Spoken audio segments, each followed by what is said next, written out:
دوستو خداوند کا کلام آپ تک پہنچا ہے۔ پلیز لائک اور شیئر لازمی کیجیے۔ God bless you. مسیح خداوند کے زندہ اور جلالی نام میں آپ سب کی سلامتی ہو۔ دوستو میں امید کرتا ہوں کہ آپ ٹھیک ہوں گے اور کلام خدا میں پڑھ رہے ہوں گے۔ دوستو جیسا کہ ہم سب جانتے ہیں کہ ہم اس مہینے میں ہمارے خداوند یسوع المسیح کی پیدائش کی خوشیاں منا رہے ہیں، تو میں اس سلسلے میں آپ سب سے کچھ باتیں کرنا چاہتا ہوں، جس میں سے پہلی بات تو اصل میں ایک گزارش ہے کہ دوستو خدا نے ہمیں جو خوشیاں دی ہیں ان خوشیوں میں اپنے ان بہن بھائیوں کو ضرور یاد رکھیں جن کو آپ کی مدد کی ضرورت ہے۔ یقین جانیے بہت محنت نہیں کرنا پڑے گی آپ کو، ایسے لوگ آپ کے قریب ہی مل جائیں گے۔ صرف آپ دیکھنے کی کوشش کریں اور ضرور ان کی مدد کریں۔ خداوند آپ کو دوسروں کی مدد کرنے کی توفیق عطا فرمائے، آمین۔ دوسری بات تھوڑی سی کڑوی ہے دوستو، بری لگے تو پہلے سے معذرت چاہتا ہوں۔ دوستو کرسمس والی رات اور دن اکثر لوگ گلیوں میں کہیں کہیں آپ کو نوجوان لڑکے اور کچھ بڑے بھی شراب پیتے ہوئے دکھ جائیں گے۔ ویسے تو یہ سب پہلے سے بہت کم ہو گیا ہے، لیکن دوستو مجھے افسوس سے کہنا پڑتا ہے کہ ابھی بھی بہت زیادہ ایسا دیکھنے کو مل جاتا ہے۔ پیارے دوستو، میں نے ایسے بھی لوگ دیکھے ہیں کہ وہ فخریہ انداز سے ایک دوسرے کو بتا رہے ہوتے ہیں کہ ہم نے اس قسم کے الکوہل کا انتظام کیا ہے۔ یہاں میں ایک اور بات بھی بڑے افسوس کے ساتھ آپ کے ساتھ شیئر کرنا چاہوں گا کہ کچھ پینے والے حضرات اس مبارک دن پر اپنے بچوں کو بھی ایک ایک گھونٹ لگوا دیتے ہیں۔ آپ سب جانتے ہیں کہ وہ بچے ایک ایک گھونٹ سے شروع ہو کر کہاں تک پہنچتے ہیں۔ یہ سب مثالیں آپ کو اپنے اپنے علاقوں میں مل جائیں گی۔ دوستو اس دل میں بہت سی باتیں ہیں، لیکن یہاں کرنا مناسب نہیں ہے اور وقت کی قلت بھی ہے۔ تو چلیں دوستو آج کے موضوع کی طرف بڑھتے ہیں۔ دوستو میں آپ کے ساتھ بائبل مقدس میں سے کچھ حوالے شیئر کروں گا جس میں شراب پینے سے منع کیا گیا ہے، خبردار کیا گیا ہے، اور کچھ حوالوں میں شراب پینے والوں کی موت بھی واقع ہو گئی۔ اس کے علاوہ اور بہت سے نقصانات ہوئے۔ دوستو بائبل مقدس کچھ نہیں چھپاتی، سب کچھ عیاں کر دیتی ہے، کوئی ڈھکی چھپی بات نہیں کرتی۔ میں آپ کے سامنے آیات پیش کروں گا، فیصلہ آپ کا ہے۔ دوستو یہ ویڈیو میں 2 حصوں میں اپلوڈ کروں گا یا 3 حصوں میں، جس میں ہو سکتا ہے تھوڑی سی وضاحت کروں گا اور پھر ان آیات کی تلاوت کروں گا۔ تو دوستو ہم چھوٹی سی دعا کے ساتھ اس ویڈیو کا آغاز کرتے ہیں۔ قدوس قدوس قدوس خداوند رب الفاج، تو جو ہے اور جو تھا اور جو آنے والا ہے۔ اے خداوند ہم تیری تعریف کرتے ہیں، ہم تیری تمجید کرتے ہیں کہ تو نے یہ موقع ہمیں بخشا ہے، یہ وقت ہمیں بخشا ہے کہ ہم تیرے حضور میں موجود ہیں اور تیرے نام کا شکر ادا کرتے ہیں، کیونکہ تو اس لائق ہے پیارے خداوند کہ تیرے نام کی تمجید کی جائے، تیری ستائش کی جائے، تیری پرستش کی جائے میرے خداوند۔ اے آسمانوں اور زمینوں کے مالک خدا، ہم تیرا شکر ادا کرتے ہیں۔ اے بحر و بر کے خالق اور مالک خدا، ہم تیرا شکر ادا کرتے ہیں، ہماری شکر گزاری قبول فرما۔ اے خداوند ہمارے رب، ہم تیری دی ہوئی ساری نعمتوں، ساری برکتوں اور ساری بخشوں اور ہر طرح کی آسائش کے لیے تیرا شکر ادا کرتے ہیں۔ اے خداوند ہم تیرا شکر ادا کرتے ہیں کہ تو نے ہمیں تندرستی بخشی، ہمارے والدین کو تندرستی بخشی، اور ہمارے بچوں کی صحت و تندرستی کے لیے بھی ہم تیرا شکر ادا کرتے ہیں۔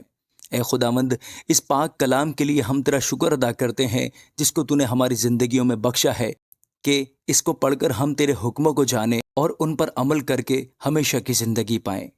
اور اے خدا میں تجھ سے دعا کرتا ہوں کہ ہمارے دل و دماغ کو کھول تاکہ ہم تیرے مقدس کلام کو سمجھ سکیں اور اس پر عمل کر سکیں، آمین۔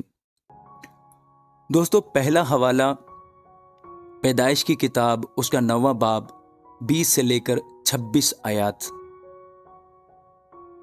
ان آیات کریمہ میں یوں مرقوم ہے، اور نوح کاشتکاری کرنے لگا اور اس نے ایک انگور کا باغ لگایا، اور اس نے اس کی مے پی اور اسے نشہ آیا، اور وہ اپنے ڈیرے میں برہنہ ہو گیا۔ اور کنعان کے باپ حام نے اپنے باپ کو برہنہ دیکھا اور اپنے دونوں بھائیوں کو باہر آ کر خبر دی۔ تب سم اور یافت نے ایک کپڑا لیا اور اسے اپنے کندھوں پر دھرا اور پیچھے کو الٹے چل کر گئے اور اپنے باپ کی برہنگی ڈھانکی، سو ان کے منہ الٹی طرف تھے اور انہوں نے اپنے باپ کی برہنگی نہ دیکھی۔ جب نوح اپنی مے کے نشے سے ہوش میں آیا تو جو اس کے چھوٹے بیٹے نے اس کے ساتھ کیا تھا اسے معلوم ہوا، اور اس نے کہا کہ کنعان ملعون ہو، وہ اپنے بھائیوں کے غلاموں کا غلام ہوگا۔ پھر کہا خداوند سم کا خدا مبارک ہو اور کنعان سم کا غلام ہو۔ دوستو، بہت سی باتیں کی جا سکتی ہیں، لیکن میں یہاں بس چھوٹی سی اور سادہ سی بات کروں گا کہ نوح نے نشہ کیا، جس کا نتیجہ غیر اخلاقی اور خاندانی پریشانی میں نکلا۔ تو اگلے ریفرنس کی طرف بڑھتے ہیں۔ اگلا ریفرنس ہے احبار، اس کا 10واں باب اور اس کی 9 سے 11 آیات۔ یہاں پر لکھا ہے، تو یا تیرے بیٹے میں یا شراب پی کر کبھی خیمہ اجتماع کے اندر داخل نہ ہونا، تاکہ تم مر نہ جاؤ۔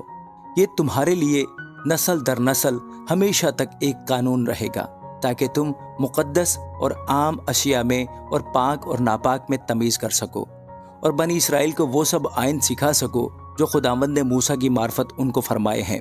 دوستو، ان آیات میں خدا نے پاسٹروں کو حکم دیا کہ وہ شراب نہ پئیں تاکہ وہ پاک اور ناپاک میں فرق بتا سکیں۔ اگلا ریفرنس ہے گنتی، اس کا 6 باب اور 3 آیت۔ تو وہ مے اور شراب سے پرہیز کرے، اور مے کا یا شراب کا سرکہ نہ پیے، اور نہ انگور کا رس پیے، اور نہ تازہ یا خشک انگور کھائے۔ دوستو، یہاں پر بھی خدا نے شراب وغیرہ پینے سے منع کیا ہے۔ حوالہ نمبر 4، استثنا 21 باب اور اس کی 20ویں آیت۔ اور وہ اس کے شہر کے بزرگوں سے عرض کریں کہ یہ ہمارا بیٹا ضدی اور گردن کش ہے، یہ ہماری بات نہیں مانتا اور اڑاؤ اور شرابی ہے۔ دوستو، یہاں ایک نافرمان بیٹے کا ذکر ہے جو شرابی، ضدی اور باغی تھا۔ اگلا حوالہ ہے استثنا 29 باب اور اس کی 5ویں اور 6 آیت۔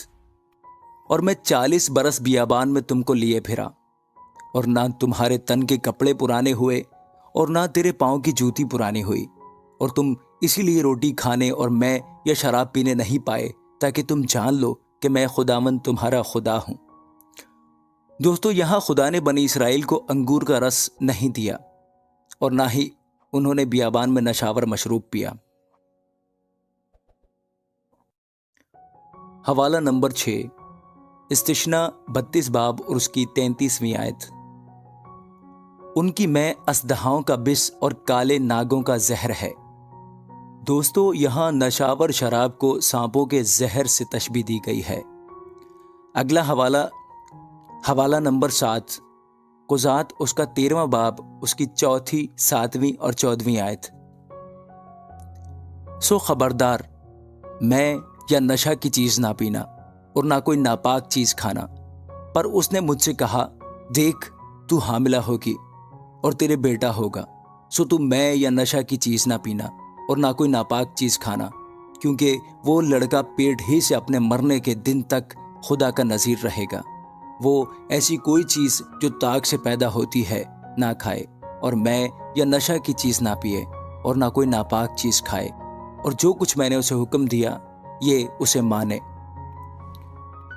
دوستو، یہاں سمسون کو تاحیات خدا کا نذیر بننا تھا۔ اس کی ماں کو کہا گیا کہ ہر قسم کی نشاور چیزوں سے پرہیز کرے۔ اگلا حوالہ ہے 1 سموئیل، اس کا 1 باب اور اس کی 14 اور 15 آیات۔ سو ایلی نے اس سے کہا کہ تو کب تک نشہ میں رہے گی؟ اپنا نشہ اتار۔ حنا نے جواب دیا، نہیں اے میرے مالک، میں تو غمگین عورت ہوں، میں نے نہ کوئی نشہ پیا، پر خداوند کے آگے اپنا دل اونڈیلا ہے۔ دوستو، یہاں حنا انکار کرتی ہے کہ میں نے کوئی نشہ آور چیز استعمال نہیں کی۔ پیارے دوستو، یہ واقعہ جب بھی میں پڑھتا ہوں یا سنتا ہوں تو جانے کیوں بے اختیار میری آنکھیں نم ہو جاتی ہیں۔ یہ دعا مجھے بہت پسند ہے۔ دوستو، میں آپ سے گزارش کروں گا کہ اس ویڈیو کے ختم ہونے کے بعد ڈسکرپشن چیک کریں، اور وہاں آپ کو اس دعا کا لنک مل جائے گا، وہ ویڈیو ضرور دیکھیں۔ اگلا حوالہ ہے 1 سموئیل، اس کا 25واں باب، 32 سے لے کے 38 آیات۔